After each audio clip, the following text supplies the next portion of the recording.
আসসালামু আলাইকুম। আমার নতুন একটি ব্লগে সবাইকে ওয়েলকাম। আশা করছি সবাই ভালো আছো। বৃষ্টি হচ্ছে বাইরে, একদম ঝুম বৃষ্টি। তো মা বলল একটা মোরগ জবাই করতে। তো আমিও রাজি হয়ে গেলাম একটা মোরগ জবাই করে। যদিও কালকে হচ্ছে মুরগি জবাই করে রান্না করে খাওয়া হয়েছে, 2টা কবুতরের বাচ্চা খাওয়া হয়েছে, কিন্তু আজকে আবার হচ্ছে একটা মোরগ জবাই করলাম। তো আজকে আমার চলে যাওয়ার কথা ছিল, কিন্তু বৃষ্টির কারণে আর টিকিট না পাওয়ার কারণে যাওয়া হয়নি। তো আমি 2-1 দিনের মধ্যেই চলে যাব। তো মা বারবার করে বলতেছিল যে রেখে গেলে আবার আমি কবে আসব। তো তার জন্য মোরগটা জবাই করা।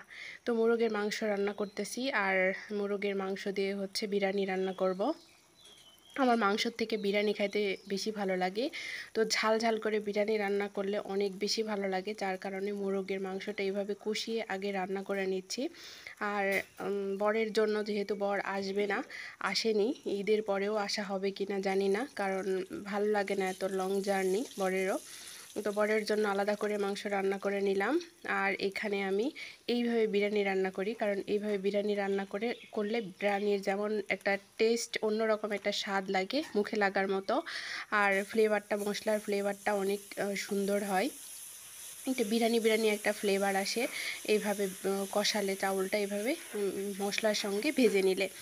তো আমি এইভাবে মাটির চুলায় রান্না করতেছি। যদিও মাটির চুলায় রান্না করার আমার হচ্ছে যুদ্ধ করা এক কথা, মাটির চুলায় রান্না করতে আমার অনেক বেশি কষ্ট হয়। প্রথম থেকে, শুরু থেকে যখন মায়ের হাতে রান্না শেখা, মায়ের হাতে হচ্ছে রান্নার হাতে খড়ি, তখন থেকেই আমার মাটির চুলায় রান্না করতে ভীষণ কষ্ট হয়।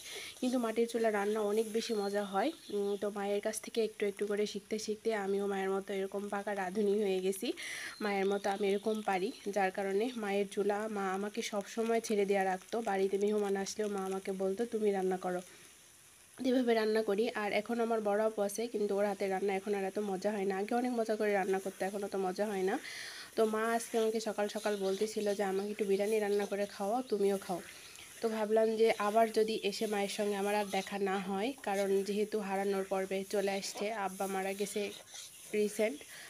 তো মাও যদি আমাকে এরকম করে একা ফেলে চলে যায়, ভয়টা কিন্তু সবসময় আমার মধ্যে কাজ করে, যার কারণে চেষ্টা করি মায়ের মানে যেটা বলে সেটাই হচ্ছে শোনার জন্য, সেরকম করে চলার জন্য। কারণ মা ছাড়া এখন পৃথিবীটা আমার আর কেউ, মানে আপন বলে কেউ নাই। মা মারা গেলে আমার বাপের বাড়ির হচ্ছে অধ্যায়টা হয়তো ক্লোজ হয়ে যাবে, আর কখনোই এখানে আসা হবে না। কারণ এর আগেও বলছি যে জায়গা, সম্পদ, অর্থ, এগুলো হচ্ছে পারস্পরিক সম্পর্ক, পারিবারিক সম্পর্ক নষ্ট করে। তো সেম আমার ক্ষেত্রেও তাই, তার ব্যতিক্রম না। কারণ আমার ভাইদের সঙ্গে আবার জায়গা জমি নিয়ে প্রায় ঝামেলা। তো এটা হয়তো আমি বেঁচে থাকতে কখনো কোনো দিন মিটবে না, আর মেটার সম্ভাবনাও খুব কম, যেহেতু ছোটোর থেকেই এরকম সমস্যা, এটা কখনোই মিটবে না। তো যাই হোক, হচ্ছে আমি এটা গরম পানিটা আগে রাইস কুকারে করে রাখছিলাম। তো রাইস কুকারের পানিটা ভেজে নেওয়া চাউলের মধ্যে দিয়ে দিলাম। আর এই যে কি সুন্দর একটা টকবগে বলক চলে আসছে, আর কি সুন্দর একটা ব্রাউন কালার চলে আসছে। এইভাবে বিরিয়ানি রান্না করে খেতে কার কার ভালো লাগে আমাকে একটু কমেন্ট বক্সে জানাবে। আর তোমরা যদি বিরিয়ানি রান্না করো, তাহলে এইভাবে চাউলটা আগে কষিয়ে নিয়ে তারপরে বিরিয়ানি রান্না করবে, দেখবে খেতে অসাধারণ মজা লাগতেছে। আর বিরিয়ানির একটা অন্যরকম ফ্লেভারও পাচ্ছ। আর এইরকম করে বিরিয়ানি রান্না করলে কতটা ঝরঝরে বিরিয়ানি হয়, সেটা তোমরা আমার চোখের সামনেই, আমার ভিডিওতেই দেখতে পাচ্ছ যে কি পরিমাণ ঝরঝরে হয়েছে। আমি এটা হালকা একটু ছন দিয়ে হচ্ছে নাড়া দিলে দেখবে যে এটা কি পরিমাণ ঝরঝরে। আর এমনিতে দেখেও বোঝা যাচ্ছে, আর একদম ভাপা ভাপা কি সুন্দর হয়েছে কালারটা।